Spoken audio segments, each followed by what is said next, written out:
नमस्कार भारतवाणी परिवार। राधे श्याम महाभारत की इस श्रृंखला में पुनः एक बार आपका स्वागत है। कल हमने संक्षिप्त परिचय इस ग्रंथ का पाया था और आज हम जानेंगे पंडित राधे श्याम कथावाचक जी के बारे में।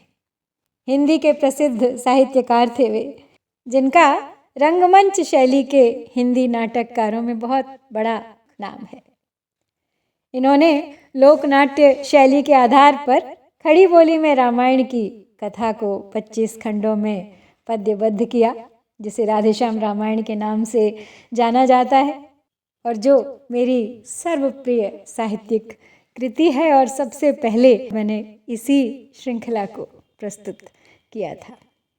हिंदी भाषा वाले प्रदेशों में, विशेषतया उत्तर प्रदेश के गांव-गांव में इसका प्रचार हुआ।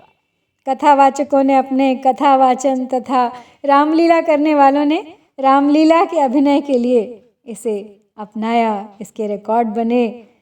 इसकी ख्याति इतनी फैली कि अल्फ्रेड नाटक कंपनी से जुड़कर उन्होंने वीर अभिमन्यु, भक्त प्रहलाद, श्री कृष्णावतार आदि अनेक नाटक लिखे और अपनी जनप्रिय रचनाओं के द्वारा हिंदी के प्रचार एवं प्रसार में योगदान दिया। उन्होंने महारानी लक्ष्मीबाई, कृष्ण सुदामा जैसी फिल्मों के लिए गीत भी लिखे। महामना मदन मोहन मालवीय तो उनके गुरु थे और पृथ्वीराज कपूर अभिन्न मित्र थे और उद्योगपति घनश्याम दास बिड़ला उनके परम प्रशंसकों में थे। यहाँ तक कि उनकी वाचन शैली पर मुग्ध होकर भारत के पहले राष्ट्रपति राजेंद्र प्रसाद ने भी उन्हें दिल्ली के राष्ट्रपति भवन में आमंत्रित कर उनसे राम कथा सुनकर 15 दिनों तक उसका आनंद लिया था। काशी हिंदू विश्वविद्यालय की स्थापना जब मदन मोहन मालवीय जी कर रहे थे तो राधेश्याम कथावाचक जी ने अपनी साल भर की कमाई दान में दी थी। राधेश्याम रामायण में उर्दू के शब्दों का भरपूर प्रयोग किया गया है, लेकिन धीरे धीरे जैसे जैसे इसके आगे के संस्करण आए, इसकी भाषा परिमार्जित होती गई और उर्दू के शब्द धीरे धीरे हिंदी से बदल दिए गए। लगभग 1963 तक वे कार्यरत रहे। नेपाल की सरकार ने भी उन्हें कथा वाचस्पति की पदवी प्रदान की। कला निधि, काव्य कला भूषण, श्री हरि कथा विशारद, कविरत्न, न जाने कितनी उपाधियां उनके नाम पर हैं। तो राधेश्याम कथावाचक न केवल लेखक थे बल्कि स्वयं प्रकाशक थे। राधेश्याम पुस्तकालय बरेली से प्रकाशित होती रही हैं उनकी पुस्तकें और उनके साथ अनेक और कवि भी जुड़े हुए थे जो उनके आगे के संस्करणों पर काम कर रहे थे।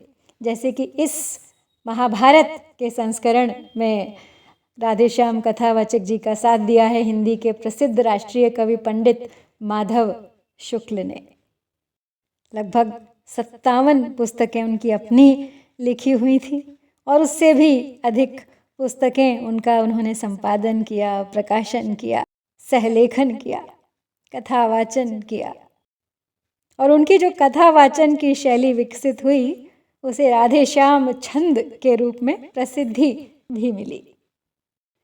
साहित्यिक दृष्टि से भले ही उनकी रचनाएं उतनी उत्कृष्ट न रही हों क्योंकि वो जनप्रिय भाषा में थी, लेकिन अपनी इन्हीं जनप्रिय रचनाओं के द्वारा उन्होंने हिंदी के प्रचार और प्रसार में बहुत बड़ा योगदान दिया।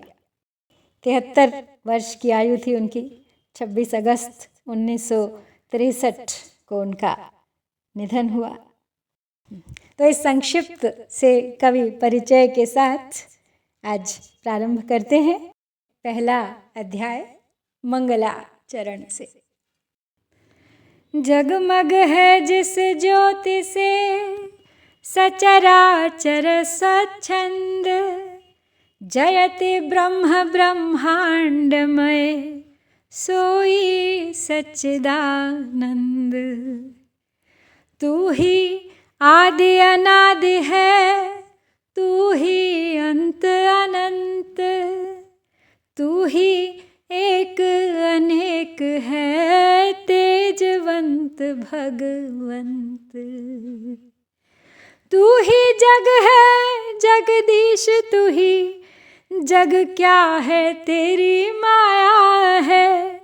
तेरी माया की माया में यह सारा विश्व समाया है।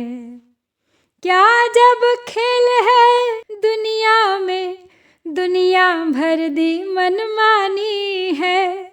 उस दुनिया पर तू दीवाना, तुझ पर दुनिया दीवानी है। सृष्टियाँ सुसज्जित हाथों से जब पूजाएं सरसाती हैं, नट नागर सागर की लहरें तेरा गुणगान सुनाती हैं।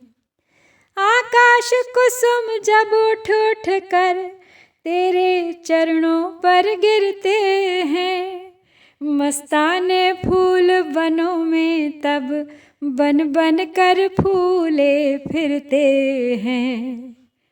नभ मंडल बादल जल थल में, जंगल में उच्च हिमालय में तेरी ही चमक दिखाती है। इस चंचल थल में पल पल में, हे महाशक्तिशाली वर दे, विश्वंभर मुझ में बल भर दे।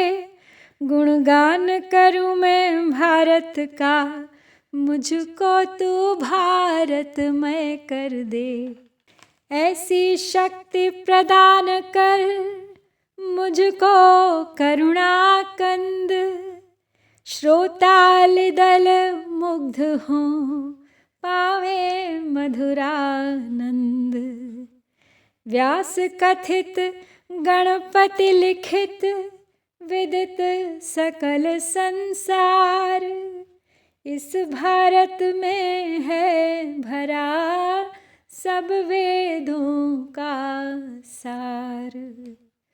संपूर्ण सृष्टि का जो मत है, जो जग में है भारत में है।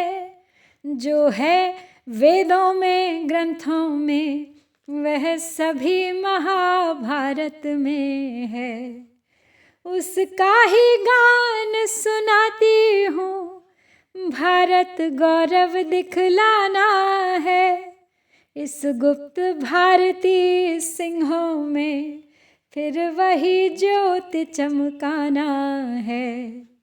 अंगों में बिजली आ जाए, वाणी में ओज समा जाए। अपने पुरखों की पुण्यमयी भारत फिर पदवी पा जाए। अपने पुरखों की पुण्यमयी भारत फिर पदवी पा जाए। बस इसी प्रार्थना के साथ प्रारंभ करेंगे अगले सप्ताह इस ग्रंथ का मूल पाठ। सबका कल्याण हो। ओम नमो भगवते वासुदेवाय। जय श्री कृष्ण, जय भारत।